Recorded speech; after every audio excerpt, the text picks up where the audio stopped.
রমজানে নারীরা উচ্চ আওয়াজে কোরআন তেলাওয়াত করতে পারবেন কিনা? নারী হোক আর পুরুষ হোক, কোরআনে কারীমের তেলাওয়াতের মধ্যে নীরবে তেলাওয়াত করতে পারেন, আবার কিছুটা মৃদু কণ্ঠের মৃদু আওয়াজে তেলাওয়াতও করতে পারেন। বিশেষ করে বাসা বাড়িতে একটু মৃদু কণ্ঠের আওয়াজে তেলাওয়াত করাই ভালো। শয়তানকে বিতাড়িত করবার প্রয়োজনে বিশেষ করে একটু উচ্চ স্বরে, একটু সরবে কোরআন তেলাওয়াত করা গুরুত্বপূর্ণ।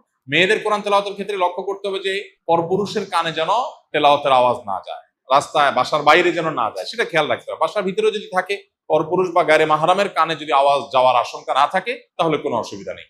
বাসায় বসে সেরকম তেলাওয়াত মা বোনরা করতে পারবেন, এবং সবসময় তাদের একেবারে নীরবেই করতে হবে এমন কোনো বাধ্যবাধকতা নাই, বরং যেটা সরবে করতে পারেন। বিশেষ করে পরিবারের অন্যান্য সদস্যদেরকে কোরআন তেলাওয়াতে উদ্বুদ্ধ করার জন্য যদি একটু আওয়াজ দিয়ে পড়েন, তাতে কোনো অসুবিধা নাই, বরং অনেক ক্ষেত্রে এটা ভালো সন্তানদেরকে অভ্যস্ত করার জন্য। এবং বিশেষ করে আজকাল তো একটু সরবে আওয়াজ কোরআন তেলাওয়াত, এটা বাসাবাড়ি থেকে আমাদের বিভিন্ন জায়গা থেকে এটা উঠে গেছে, এটা করা দরকার। হ্যাঁ, মসজিদে যখন আপনি তেলাওয়াত করবেন বা এমন জায়গায় তেলাওয়াত করবেন যেখানে আরো অনেক মানুষ আছে, সেখানে জোরে তেলাওয়াত করলে অন্যদের ডিস্টার্ব হবে, সেখানে অন্যের ডিস্টার্ব যেন না হয় সেভাবে আপনাকে তেলাওয়াত করতে হবে। নবী করিম সাল্লাল্লাহু আলাইহি ওয়াসাল্লাম মসজিদে নববীতে এক ব্যক্তিকে উচ্চস্বরে কোরআন তেলাওয়াত করতে শুনে বলেছেন যে, তুমি যাকে শোনাতে চাচ্ছ তিনি বধির নন, অর্থাৎ তোমার আওয়াজ যেন অন্য কারোর কষ্টের কারণ, ডিস্টার্বের কারণ না হয়। এটা আমাদের খেয়াল রাখতে হবে ইনশাআল্লাহ তাআলা। শবে কদরের নামাজ কত রাকাত, নিয়ত কিভাবে করব, কি কি স্পেশাল আমল আছে?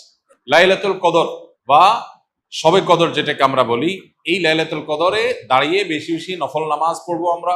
দীর্ঘ রুকু, দীর্ঘ সিজদা, দীর্ঘ কেরাতে, ধীরস্থিরতার সাথে, সৌন্দর্যের সাথে কোরআন তেলাওয়াত বেশি বেশি করা, দোয়া করা, জিকির আজকার করা, আল্লাহ স্মরণ করা, এগুলোর মধ্য দিয়ে আমরা রাতকে কাটাবো। লাইলাতুল কদরে বিশেষ আমল বলতে একটা দোয়াই শুধু হাদিস দ্বারা আমরা জানতে পারি, সেটা হলো নবী করিম সাল্লাল্লাহু আলাইহি সাল্লাম মা আয়েশা রাদিয়াল্লাহু তাআলাকে শিখিয়েছেন যে লাইলাতুল কদর পেলে তিনি যেন এই দোয়া পড়েন, আল্লাহুম্মা ইন্নাকা আফুউন তুহিব্বুল আফওয়া ফা'ফু আন্নী। আল্লাহ, আপনি ক্ষমাশীল, ক্ষমাশীলতাকে আপনি পছন্দ করেন, অতএব আমাকে ক্ষমা করুন।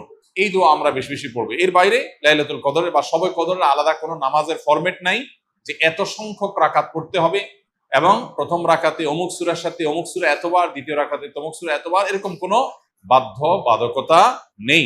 যে কোনো সূরা দিয়ে অন্য যে কোনো সাধারণ নামাজের মতো করে আমরা লাইলাতুল কদরের নামাজ পড়তে পারি।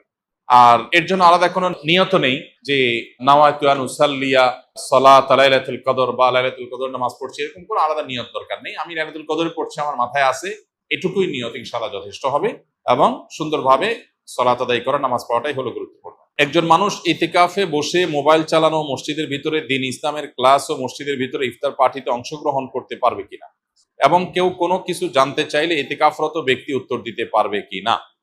উত্তর হলো যে ইতিকাফরত অবস্থায় একান্ত প্রয়োজনীয় কথা বলতে পারবে, কেউ কিছু জানতে চাইলেও সেটার উত্তর দিতে পারবে, কিন্তু মসজিদের মধ্যে মোবাইল টিপাটিপি, যেটা অহেতুক মোবাইল টিপাটিপি করা, সোশ্যাল মিডিয়া ব্রাউজ করে বেড়ানো, আপনার স্ক্রল করে বেড়ানো, এটা অবশ্যই ইতিকাফের যে উদ্দেশ্য সেটাকে ব্যাহত করে, ইতিকাফের যে প্রাণ সেটাকে নষ্ট করে। সেটা করা যাবে না বা সেটা করা উচিত না। যদি কেউ সেটা করেন তাহলে ইতিকাফ ভাঙবে না, কিন্তু ইতিকাফের কোয়ালিটি নষ্ট হয়ে যাবে এবং এটার সওয়াব কমে যাবে। এজন্য অহেতুক মোবাইল টিপি বা অহেতুক গল্প গুজব, আড্ডা, এগুলো দেওয়া যাবে না। তবে প্রয়োজনীয় কথা বলা যাবে, এবং মসজিদের মধ্যে দ্বীনি ইলমের ক্লাস অবশ্যই করা যাবে। মসজিদের মধ্যে ইফতারের কোনো প্রোগ্রাম হলে সেখানে অংশগ্রহণ করা যাবে, এগুলোতে কোনো অসুবিধা নেই। ইতিকাফ নিয়ে আমাদের মধ্যে অনেকের মধ্যে অতি ভয় কাজ করে। আমরা মনে করি ইতিকাফে বসলে বোবা হয়ে যেতে হয়, কোনো কথা বলা যায় না, এরকম না। সাধারণ স্বাভাবিক জীবনযাপন আমরা করতে পারবো ইনশাআল্লাহ। নবী করিম সাল্লাল্লাহু আলাইহি সাল্লাম রমাদানের শেষ দশকে জীবনে কোনো বছর ইতিকাফ ছাড়তেন না। এক বছর তিনি শেষ দশকে ইতিকাফ রেখে ইতিকাফে বসে আবার বের হয়ে যেতে হয়েছে, ইতিকাফ ভেঙে ফেলতে হয়েছে একটা বিশেষ প্রয়োজনে। পরবর্তী বছর তিনি সেই 10 দিন এবং পরের বছরের 10 দিন সহ 20 দিন ইতিকাফ করেছিলেন। এর মানে হলো দ্বিতীয় হিজরিতে রমজানের রোজা ফরজ হওয়ার পর থেকে নিয়ে তার ওয়াফাত পর্যন্ত, দশম হিজরি পর্যন্ত, এই 8 বছর কোনো বছর তিনি ইতিকাফ ছাড়েননি। অথচ আমরা বেশিরভাগ মানুষের জীবনে এক বছরেও ইতিকাফ করা হয়নি। এটা দুর্ভাগ্যজনক বিষয়। যেটা নবীজি জীবনে কখনো ছাড়েননি, কোনো বছর ছাড়েননি, সেটা আমি জীবনে কোনো বছর করিনি। পরম শত্রুর সাথেও তো এরকম বৈপরীত্য হয় না, যেটা আমরা আমাদের নবীজি সাল্লাল্লাহু আলাইহি সাল্লামের সাথে আজ আমাদের কার্যত সেই বৈপরীত্য আমরা করে রেখে দিয়েছি। এজন্য ইতিকাফের দৃঢ় সংকল্প আমাদের করা উচিত। আল্লাহ আমাদের তৌফিক দান করুন। 2022 সালের ঘটনা, আমি অনার্স দ্বিতীয় বর্ষে পড়ি, তখন একটি ডিভোর্সি মেয়ের সাথে হারাম সম্পর্কে জড়িয়ে পড়ি। পরে তার পেটে বাচ্চা আসে এবং তাকে বিয়ে করি, কিন্তু আমার পরিবার মেনে নেয় না, এবং অনেকে যারা সন্তানের বাবা বলে গালি দিতে থাকে, একসময় রাগ করে সে মেয়ে সন্তানকে 14 দিনের বাচ্চাকে এক বন্ধা দম্পতি দিয়ে দেই এবং আমার স্ত্রীকেও ডিভোর্স দেই। এই অতীতটা আমাকে কুড়ে কুড়ে খাচ্ছে। আমি মনে হয় ক্ষমা পাবো না, আখেরাতে আটকা পড়ে যাব। আমি বারবার ডিপ্রেশনে চলে যাই। যে ভাই এই প্রশ্ন করেছেন তাকে বলতে চাই যে হারাম সম্পর্কে জড়াবার ফলে যে বাচ্চা এসেছে, সন্দেহাতীতভাবে সেটা আপনাদের উভয়ের জঘন্যতম কবিরা গুনাহগুলোর মধ্য থেকে একটা। কিন্তু প্রথমত বাচ্চার কোনো দোষ নাই। এই বাচ্চা চাইলে আল্লাহর নেককার বান্দা হয়ে জান্নাতি মানুষ হতে পারে, আবার বৈধভাবে জন্ম হওয়া অনেক বাচ্চা জাহান্নামী হতে পারে। এই জন্য বাচ্চাকে কেন্দ্র করে আপনাকে এলাকাবাসী কথা বলেছে, সেটার জন্য আপনি যে কাজ করেছেন সেটা গর্হিত কাজ, আপনি নিজে বুঝতে পেরেছেন। এখন যেটা করণীয় আপনার, প্রথম কথা হলো এই বাচ্চা সারা জীবনই আপনার বাচ্চা হিসাবে গণ্য হবে এবং আপনার বাচ্চা হিসাবে আপনি তার প্রতি কর্তব্য আপনার রয়েছে।